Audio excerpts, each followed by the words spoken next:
There's a pretty one, Ulysses.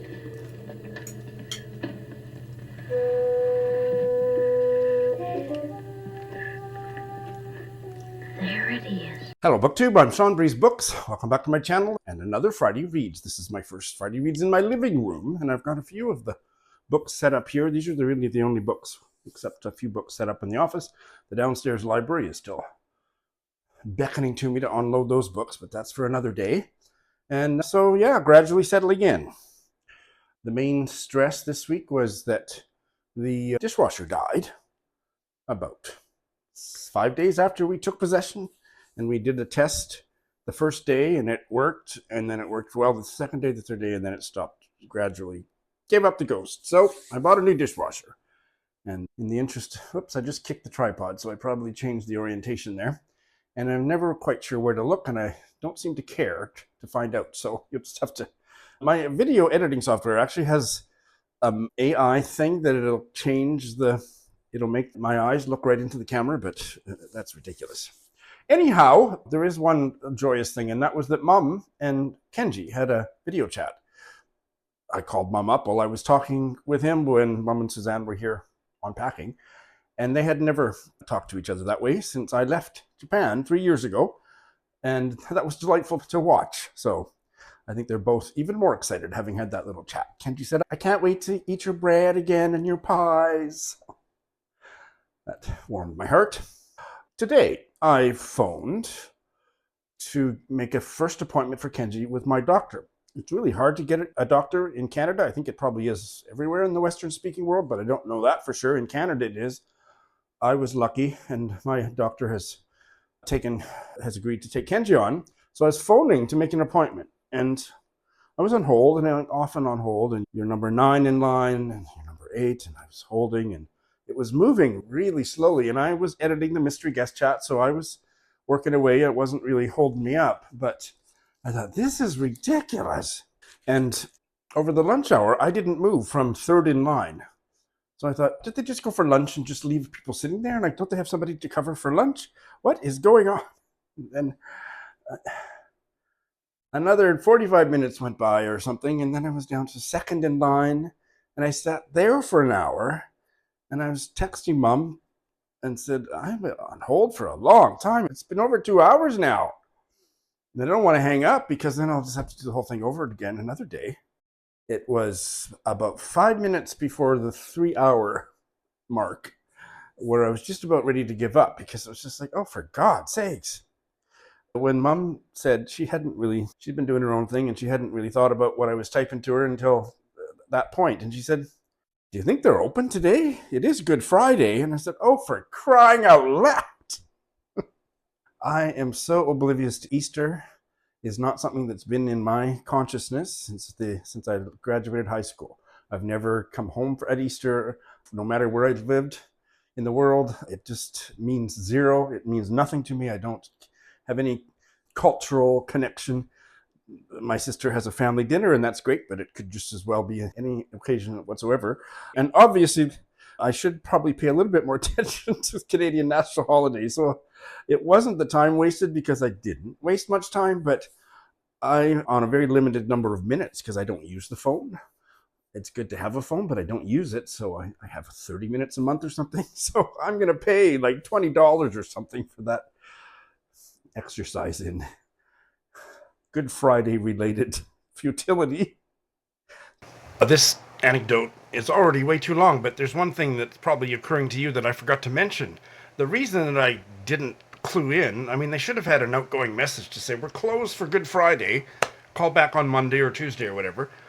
So that, plus, I was number 9, and then I was number 8, and then very slowly I was number 7, so why was that happening? I think there was other losers on there waiting, and they finally give up, and so it would take forever, but I would move through the line. And that's what kept me thinking. That didn't even occur to me that they weren't open. Anyway.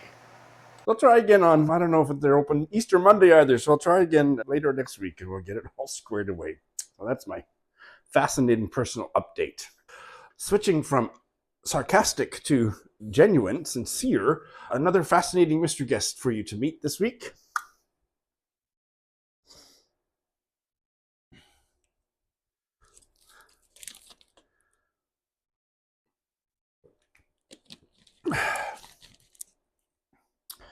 And this week's mystery guest is the Canadian writer Susan Wads, joining us from a small town called Seabright in Ontario. It's 2 hours north of Toronto. Susan Wads, welcome. Thank you for having me. It's so lovely to have you. Susan's debut novel, What the Living Do, came out almost exactly a year ago, and we're here to talk about it and various other things that she's writing and reading. Susan, give us the opening premise of What the Living Do. Yeah, What the Living Do. Brett is a 37-year-old roads worker in South Central Ontario who, when she finds out she has cancer, decides that it's probably payback for the death that she feels responsible for. So it's a story of how one woman finds her way back to her own life and allowing the love that's coming her way in. That's the elevator pitch. You've got my curiosity piqued. Is it a spoiler to say whether or not her guilt is warranted or unwarranted? Probably is a spoiler to say that. No, we find out right at the get-go what she feels responsible for. Pretty early on, we find out that there's a house fire when she's 11, and she had kicked her baby sister out of bed because she always wet the bed, and she kicked her out, and her sister was hiding in the closet. She wasn't responsible for the fire itself, but then her father, who went back in to get her, eventually died of smoke inhalation, so she feels responsible for the deaths of her family. And then her mother goes obviously or understandably AWOL after that, and she ends up living with her mother and her aunt in Nelson, British Columbia, which is where she grew up. So that's the thing. That's one of the things that she's carrying with her. And now that she has cancer, then maybe this is existence's way of showing her that. And approximately how old is she when she gets cancer? She's 37. 37, and she was just a small girl, like 7 or 8 or 9 or something when the fire happened. She was 11. 11. Okay, so she's been carrying stuff for a long time. Yeah, so she comes from a fairly traumatic past. And again, this isn't a spoiler, but when she goes to live with her aunt and mother in town, because the cabin is up in the Slocan Valley in Winlaw, she goes to town, and then the aunt takes the mother away for a girls' weekend to the coast to try and cheer her up, leaves Brett with her older cousin, who's 20, who comes back from college. And essentially he grooms her, and in a way that she feels it's a love affair, because he's the only one who's kind to her, who makes her feel really good. He makes her feel good in every way, emotionally, physically, etc. So she carries this with her. And I really explored this a lot in the book, how although for her, it was a love affair and her heart got broken when he ended it. And that's something she holds very close to her, but she doesn't tell anybody. So there's this duality that's happening that she unconsciously knows that maybe that wasn't the best thing to do. So there's a wake-up call that happens somewhere along the line. Yeah. So you probably know about this. I think it's a series of memoirs, or a memoir earlier in the writer's life, and then another one quite a bit later about a May-December relationship that she had with a famous, what was it, an artist? And she wrote a memoir when she was young, celebrating this, that they met when she was, I don't know, 15 and he was 40 or something like that. But then later in her life, she's just in the last year or so, she's got a completely different perspective on it. Who's that? Who is that? I don't know. I was hoping you would know, because I can't remember any of the titles or authors. But I'll put the cover GIF on so that you can see that, or I'll let you know later. But so that's just came to mind as you were describing the plot of this story. I believe there's at least one, maybe more than one, rather major animal character in the book. Is that right? Yeah, that's Beckett. That's their dog. She's in relationship with a deep relationship, a live-in relationship with a man that's younger than her. He's only 26, and he adores her, and she doesn't treat him so well. That sort of self-worth piece that's in it. And the one thing that sort of sealed their relationship was when they decided to get this dog. So that dog provides a soft place for them to land in very tense scenes. And also, she shovels roadkill for a living. And so she's fascinated by this whole life-death thing. She's looking for the answers in these dead creatures that she's burying and blessing. Is that a real job? People do that? Well, Otherwise, the roads would be covered with these animals because they get hit all the time. I never thought of it. Wow. Yeah, because I was really curious about roadkill, that very thing. What happens to these animals? You might see a dog or a raccoon or a deer or whatever. And so I did some research and I actually, there was a county truck pulled on the side of the road doing something, and I pulled over and jumped out and started grilling him with questions. Yeah, anyway. Her work partner is an Indigenous man. He's Anishinaabe, a little bit older. He's in his 50s. That she projects this whole wisdom onto. He's got all the answers because he's Indigenous, so he's plugged right into the whole spiritual world. He teaches her things that she asks him to teach her, which is basically how to pray, because she doesn't know how to pray. She wants to pray for the animals. So he teaches her that. So there's a lot of animals. There's raccoons. We use the Anishinaabe words for all of the raccoons. The skunk features very predominantly in this story. Oh, and I can divert because I'd like to tell you about the skunk part of this story because it's really fun. Yeah. My son is Ojibwe. His father is Ojibwe. And there is a lineage story of, I don't know how many greats. It's time of the Spanish flu. Great grandmother tells great grandfather to go out and trap a skunk. And she makes a tea. And nobody in that family dies after they drink this tea from the Spanish flu. That's wild. And were they sick already, or it just prevented them from getting sick? It prevented them. That reserve, the Rama Reserve, there are graves all over the place. Many perished during that time. Nope, they didn't get sick at all. So I put that in the book. He tells her about the skunk juice thing.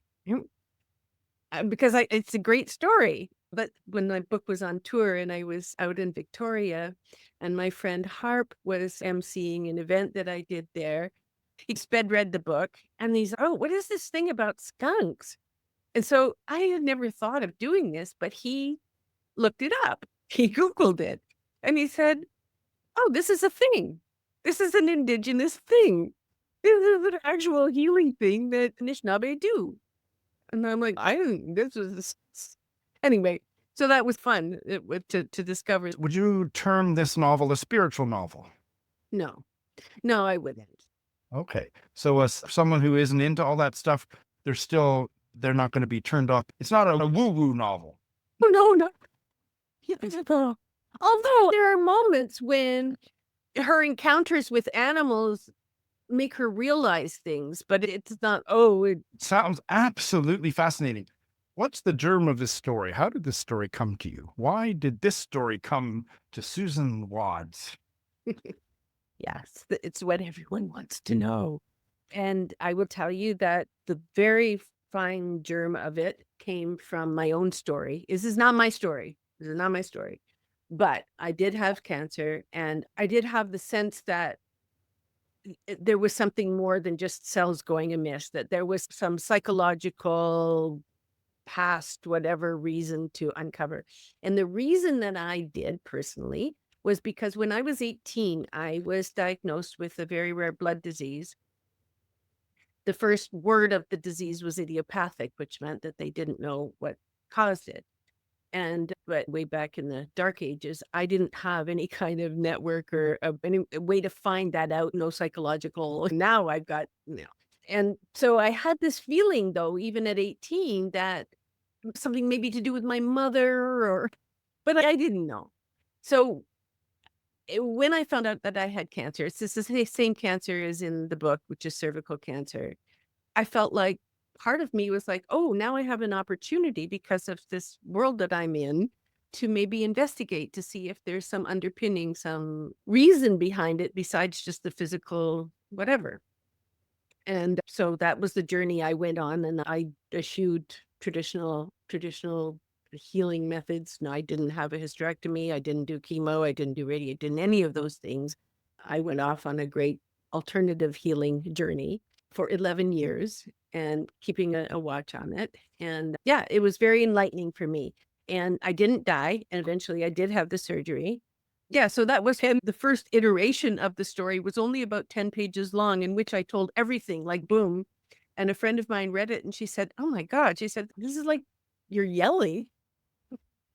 It was all this detail, boom, everything happening at once. I realized let's make a novel out of this, or it might not all happen all at once. So that was the very beginning. The character I found because I wanted her to be tough or think she's tough. Gals on road crews who generally just hold the stop slow signs. And I thought, what would she be like? Who would she be if she was actually working on the crew, if she was doing the cold patching, if she was chopping down the trees? What kind of a person would that be? So those were the two main elements for getting that story underway. And is this more of a character-driven novel or plot-driven? Character. Character. There is a plot. I'm a character-driven reader, and I thought so. Okay, that's wonderful. Is there anything you want to tell us about the title, What the Living Do? Yes, when you're searching for a title, I do remember the first one was Roadkill, which apparently there are dozens of books called Roadkill, and it sounded, it was too much. There's this lovely poem that I've used as a prompt in my writing workshops by Marie Howe called What the Living Do, about having lost someone. And the poem is about, this is what I'm doing now, even though you're gone, kind of thing. It's a gorgeous poem. And I thought, this is perfect because this is what she's trying to do. She's trying to figure out what the living do because she doesn't feel like she's fully alive after losing her family. Oh, it sounds like such a Seán book. I can't wait to read it and have you come back and we'll do a deeper dive chat. You mentioned your writing workshops. Tell us about, you're a certified Amherst writer something. Tell us about that. Yeah, AWA, Amherst Writers and Artists Workshop Facilitator. It's an organization that was started back in the 80s by a woman named Pat Schneider in Amherst, Massachusetts, as a way to help and support writers find their original voice, their authentic original voice. So most of the workshops are generative with prompts given. Sometimes they're visual, they might be a poem. The beautiful thing about the prompts and the way it's delivered is you can do whatever you want with it. You can ignore it. You can take it into a poem. There's no way to do it wrong. And then there's always a feedback portion of it. And the feedback is always supportive. We're looking for what's strong, what's working, what's memorable, trying to be as specific as possible rather than just saying, oh, that was really good. So it's helpful. It's really helpful. And for me, back in, 2009, I did my first workshop. I had taken a hiatus from serious writing for a number of years to raise families, to go to India, do blah, blah, blah. And I really wanted to get back into writing, but I had lost my confidence. I was directed to Sue Reynolds' Sanctuary Sunday, and it was life-changing. I left there crying, actually, because I'm like, oh, I can actually do this. It gave me that woomph to get back in, that there wasn't just a piece of crap that I wrote. It actually had some merit. And so I took those workshops for years. And then in 2014, I took my training to become a facilitator. And it's such a gorgeous way. The thing is, a facilitator writes along with, takes the same risks. It's a non-hierarchical process. You don't have to be a great writer. You don't have to have had an MFA. You don't have to do anything. You just have to be a really good listener, because you've got to give that feedback, the structure of that, the use of repetition, the sensory detail, to really help people figure out and hear what in their work is worthwhile. It's so beautiful. And as I say, facilitators, right, we take the same risks, and we have to read also and get the same kind of feedback from others. It's a win-win situation. So I do lots of those now, especially since the COVID lockdown, and they really took off with Zoom. But I also lead international writing retreats like this May and next month. We're going to Spain to do a 10-day writing retreat in this gorgeous place called Molino del Rey. That's amazing. Now, is that retreat also connected to the Amherst group, or is it something different? We're all individual facilitators, so it's me delivering the workshop in that method. Yeah. So I'm going to put a link to all that stuff in the show notes for the aspiring writers, or aspiring or otherwise, that watch my channel. So that's great. Susan, what are you working on now? I'm working on a much more fun piece of fiction. This novel and then one that's out on submission are both, I don't know, they have satisfying endings, but they're traumatic stories. This one could be taken as a traumatic story, but I'm having so much fun writing it. It's called The Sum of Our Parts. It's told in 2 points of view, from the recipient of heart and lungs and the donor of heart and lungs, who happens to be still conscious inside the woman. So we've got a young man's organs inside a mature woman's body, and he's conscious and he wants out. So, I'm just having so much fun with the boys. And that was inspired by Claire Sylvia's, I think, 2008 memoir called A Change of Heart, where she had a very distinct sense of her donor. And I'm not going to say hurry up, please, because I've got your other one to read first, but that sounds amazing. And you have teased us with a few little autobiographical details. Are you ever going to put out a memoir or personal essays or anything like that? possibly. I wrote a full memoir of my first year in India. I'm a body worker also, called Rebalancing. It's sustained me for almost 40 years. So I wrote a memoir about that, but I wrote it in present tense. And I think I'm going to rewrite it. So the short answer is yes, I think so. I'm going to rewrite it, I think, with the meta voice as well as the time that it was happening. So that, because people are interested when I tell them about being in India for that time and taking that training. My main issue with the memoir is that most memoirs, people are overcoming sort of something traumatic or terrible, and I just wanted to do something cool. I was a maitre d' in a restaurant, and it was a good job. It wasn't fulfilling, but it was a good job and had a certain amount of respectability and so on. It wasn't answering my soul's calling, but it wasn't like, oh my God, my life is terrible. I have to go to India and find myself. It's not Eat, Pray, Love. I'm glad you said that. It's not Eat, Pray, Love. Okay, we have actually been doing pretty good for time. You're going to recommend some books to us. I'm excited to see what you've got. I was thinking, when you asked me that, I was thinking about books that subsequently came out after I finished writing this one that I loved. And I thought, ooh, so My Dark Vanessa, you might know it, by Kate Elizabeth Russell. I know of it, yes. Yeah, it's intense. So she's not 11. She's in high school, I think. Just thinking about inappropriate pleasure, if you will, in that regard, because she gets pretty messed up because of the relationship, but it's a very hot relationship, like sexually really, ignites. She's loving it and hating it. It was really good. I thought it was very well written. I am embarrassed. I have my own reputation to maintain, and I blew it because I knew from the synopsis that your novel, What the Living Do, is a sexy novel in some ways, is it not? And I didn't even bring that up. What's wrong with me? It is a sexy novel. It's funny, I get invited sometimes to book clubs, and one of the women asked me, why do you have to be so graphic in your sex scenes? And I'm actually not. That's an interesting thing. Like, we know what's going on, but it's not. But what I said to her, I said, It's not tab A, slot B. no. And the thing is that the story, like the sexual arc of the story, is a very tangible arc of her relationship, because for her, sex is comfort. Sex cures everything. It takes care of everything. So, she has this great relationship with her boyfriend, but we see where her problems are by what happens during those acts.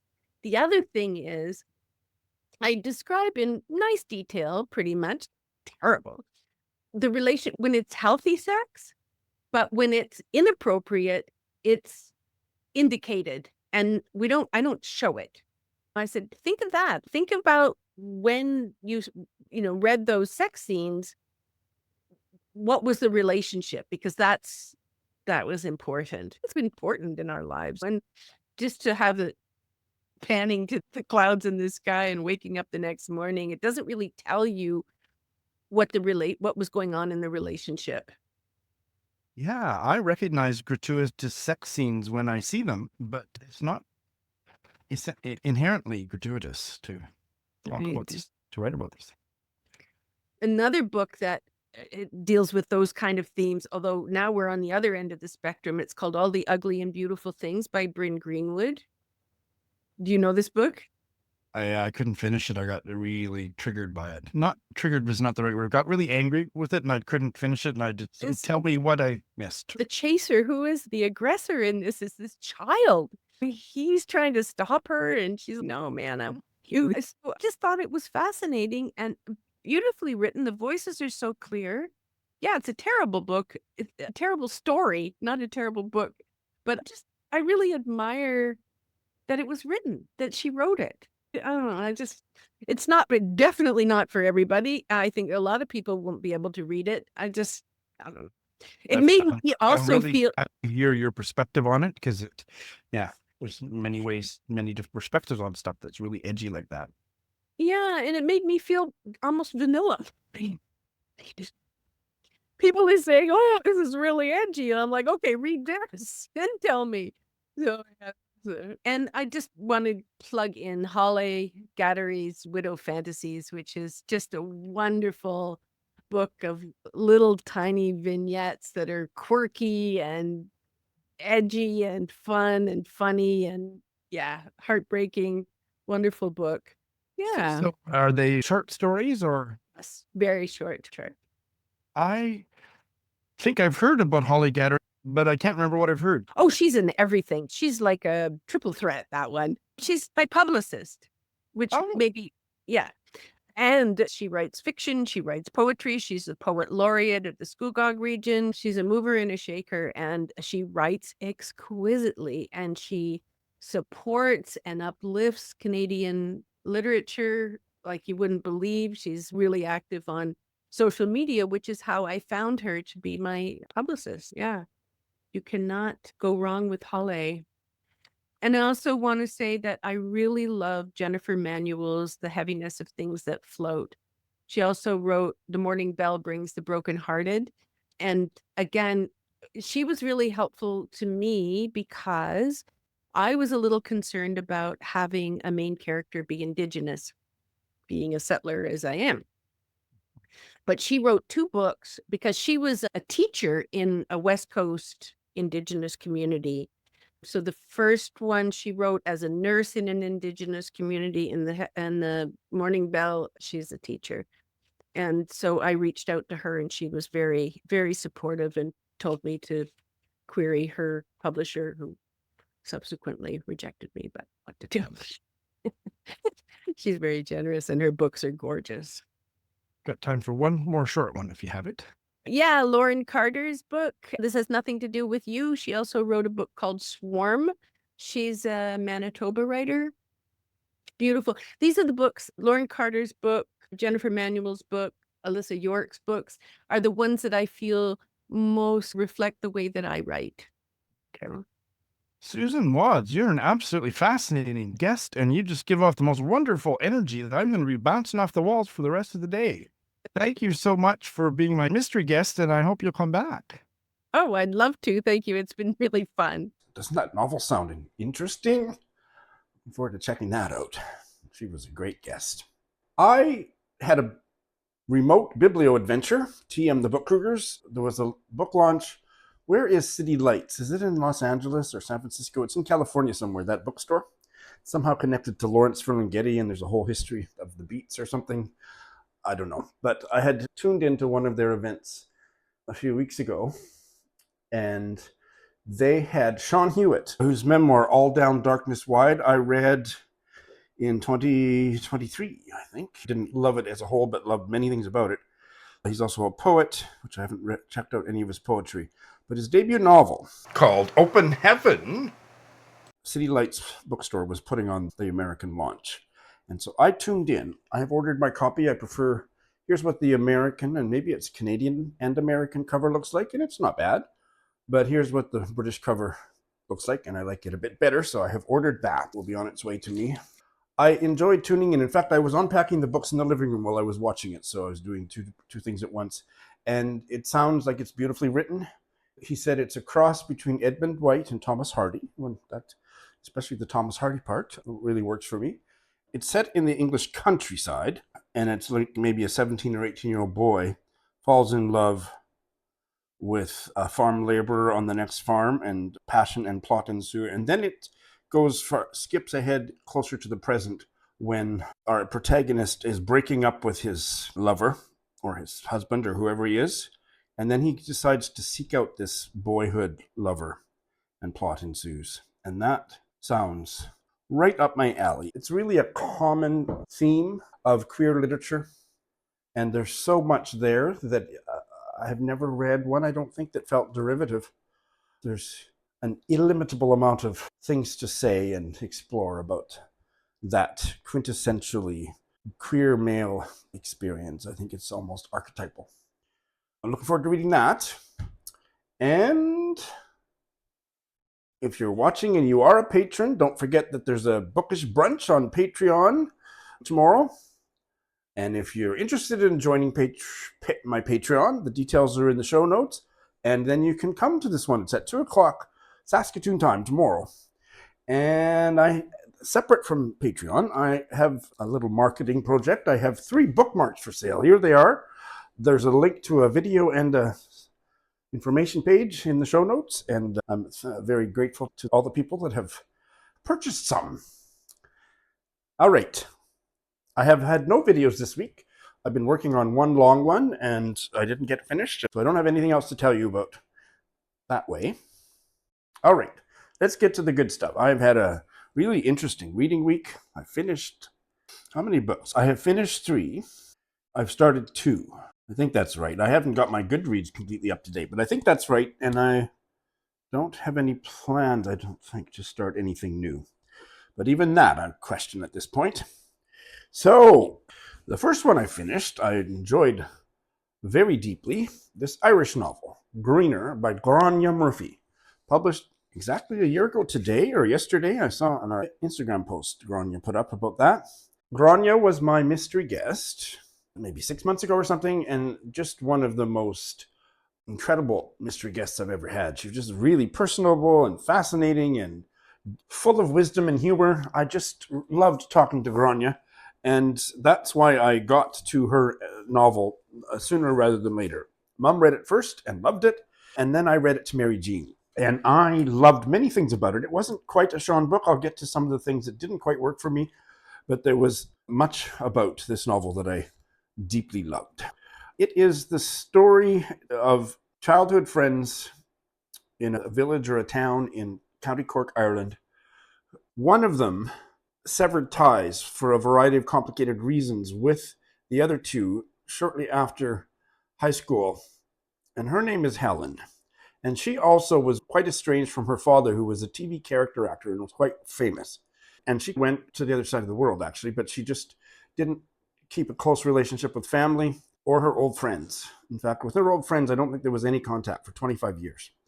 And then her dad has a stroke. And his live-in carer is one of those best friends from high school, Annie. And I'm being really careful about not giving any spoilers, but the distance and awkwardness between Annie and Helen when Helen comes to the house is so palpable. It's almost disturbing. What the hell happened between these people? Oh my God, they're treating each other like strangers. They're just tippy-toeing around each other. And the dad, he's lost speech and requires a great deal of care. And he and Annie are close. And we eventually learn that Laura, the other friend, so Helen's the one I've been talking about a lot. Annie's is live-in care. And then there's Laura, and she's still in the hometown. And she and Annie, before Helen's dad got sick, had cultivated a really deep friendship with him. He was a widower. And there was Helen living, I think, in America. I lost track of where she was. I think it was America.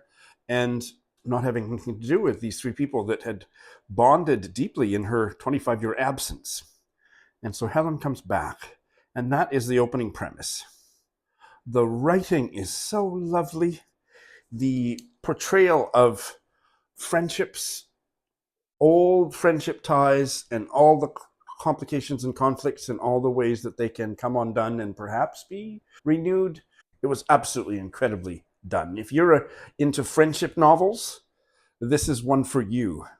There's a lot of wisdom in the novel, a lot of pithy one-liners that just you want to pop in your mouth like a gumdrop. And the character work was very subtle and nuanced. It was an odd story. It's not a usual situation that the actual daughter is estranged from everybody, and then her two best friends from high school kind of take her place in a certain way with the dad, and then everybody comes back together. It's unusual, and that was fascinating. And that opened up themes and plot points and character work that was really delightful. So Mary Jean and I both enjoyed it a lot. There were a couple things that didn't work for me. And I'm, as always, anytime I ever review a book, I'm saying as much about what my flaws as a reader or my reading personality as I am about the book itself.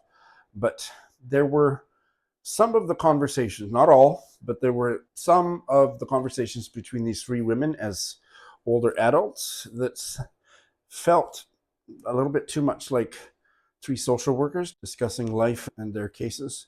It was a little bit too, I don't know, social worky is the adjective that I would come up with, whereas many others of those conversations were not like that, but that part was a bit of a problem for me. There were certain interpersonal dynamics that were repeated too often. There was one psychological tick of Annie, the live-in care friend. She's a goody-goody, one of the three. That whenever Helen says something, we go deep inside of Annie's consciousness as she processes the reaction, because she's not sure how to take it. And that reaction is, I think, overly elaborated too many times that it started to just grate on me. Those things took away from me deeply loving the novel, but I really enjoyed it. And those things may not trouble you in the slightest. Like I say, I forgot to say, the ending is particularly powerful. It's a really moving ending. It's really beautifully done. Stay tuned for a full-length chat with Gráinne Murphy about Gráinne coming to my channel, and there's going to be a surprise built into that I'll keep you in suspense about. I have also finished Hangman by Binyam, the Ethiopian-American writer. I think it's her debut. And I talk quite a bit about the opening. I think I even read you the opening few paragraphs, and how fascinating that voice was. This man that doesn't seem to have any agency, and he's put on a plane and he goes back to his home country, which is never identified, but it's obviously in Africa.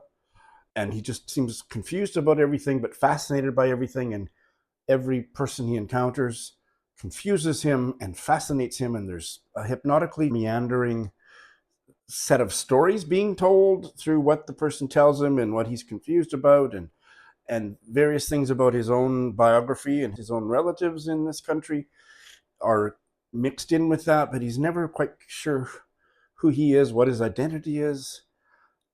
I would say that didn't work for me throughout. It was the kind of book that was hard. I did it pretty much exclusively on audio, and the audio narration is perfect, but I had to be in the right headspace, and I wasn't always in the right headspace, so I would tune out and then tune back in. But when I was tuned in, it remained fascinating to the end. I think somebody a whole lot smarter than me would be able to talk about what was the point of all this. I have no idea, but it was a wild ride, and I'm glad I read it. I don't know that I would rush out to try anything else by this author. It wasn't particularly a Seán book, and that's what I have to say about it.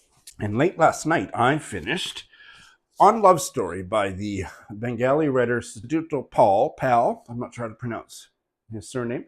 Translated from the Bengali by Aaron Navasina, who was my mystery guest last year. I'll put a link to that fabulous chat.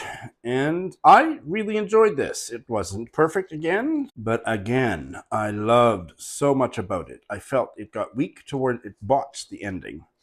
But until then, it was sitting at a really enthusiastic 5-star read, but no, it was really quite an awful. It went off the rails at the end for me. It's very much like what I was talking about with the Seán Hewitt novel that's forthcoming, Open Heaven. This is about two Bengali boys. The younger one, Malar, he falls in love with the slightly older boy, and a sexual relationship on again, off again develops, And the older boy, Srijan, in a way that was more fascinating than problematic for this particular reader, keeps control of his own emotions and the relationship and the rules about the relationship, sets very strict boundaries.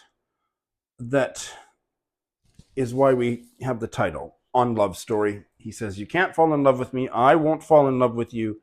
Within those parameters, we can have fun and become friends with benefits. That phrase is not in the novel, but it's a Bengali version of that. And then we follow this, they're not a couple in any conventional sense, but we follow this pair of Bengali men into their 30s. And the interpersonal dynamic here was absolutely fascinating.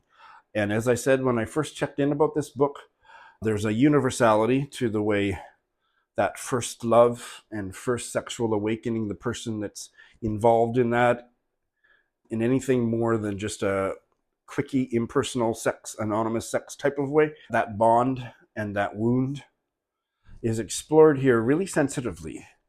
And both characters I thought were fascinating. In fact, I would have to say that the guy who I think many readers would say is the villain or the bad guy, he was actually my favorite character. I found Malar, our narrator, he was interesting. He was an artist. And part of it in his youth was he would draw sketches of Srijan when they were out working in the garden or the fields and refused to show them. And that whole theme of art and the inspiration, the homoerotic inspiration for art, is also woven through the book with a bit less success, especially at the end. And that's the part where I lost my connection to the book in the final section. I think there was 4 sections, and the final one was almost completely unsuccessful for me. I wish I could just cut that flaw out of it and recommend it to you heartily, but I thought the ending was bad. So I love the first 2/3. So it's that kind of a recommendation. I will definitely want to read whatever Sudipto Paul writes in the future. So that's what I finished. I have started 3. I said 2, I think. Doesn't matter. I have struggled a bit with Praiseworthy by Alexis Wright. This is a buddy read with Heidi of My Reading Life and Joe Smith. The first check-in was Monday, and I didn't even start reading it until Monday. And I've still got about 20 pages to read to catch up to them. It's just been that kind of a week. But the writing style is so dense and weird that I almost thought about bailing after about page 12, because I'm reading about a sentence an hour, and then I'm having to go back and reread it for another hour, and then my mind goes wandering. And so it was partly a function of how many things I had in my mind, but this weird prose that was really dense. And I was like, what? Do I really want to read a book that's like that, the whole book? So I checked in. I asked Heidi and Joe, who had already checked in with each other, and I haven't listened to those check-ins because I'm way behind, if they were having similar problems. And Joe said that weird, dense writing style is only for the first 30 pages, and then it's much easier to read. So if you can make it past page 30, you'll be fine. And the other thing she suggested, and I'm almost embarrassed I didn't think of it myself, is read it out loud. That's what I did, Joe said. It's easier to follow it and stay in the text, and that has helped amazingly. So I think I read almost 20 pages yesterday. So now I'm more connected to it, but I don't really know whether I like it or how I feel about it until I get further in. It's a bit of a puzzle in a way. Because I finished Hangman on audio, I immediately started this one on audio, and this was on my most anticipated 2025 list, Dream State by Eric Puchner. It's set in Manitoba. Oh my God, it's set in Montana. And I'm doing it exclusively on audio so far, and the audio is really good. We meet Cece. She's in love. She's come early to her future in-laws' house in Salish, Montana, to finish planning the wedding. Her fiance is a young doctor, Charlie. I think they both live in the same city, but I didn't catch what the city was. It's like LA or New York or something. Who cares? It doesn't matter. The story is happening in Montana. But she's come to do the planning, and he's still at work. And his childhood best friend, Garrett, is there to look after her. Her future in-laws don't seem to be around. And Garrett's a bit weird. That's Cece's reaction to him. She's almost scared of him. He's so weird. And then we meet him with his dad, who's gay and dying from some disease, but he's been out of the closet now for years. I'm getting to see more about that Garrett character.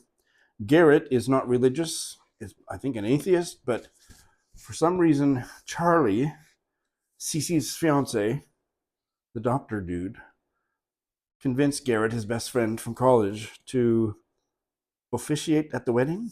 And so Garrett got a clergyman's license from some stupid Church of the New Universe fake church so that he could do this. And it's like, there's all kinds of weird things and interesting things going on.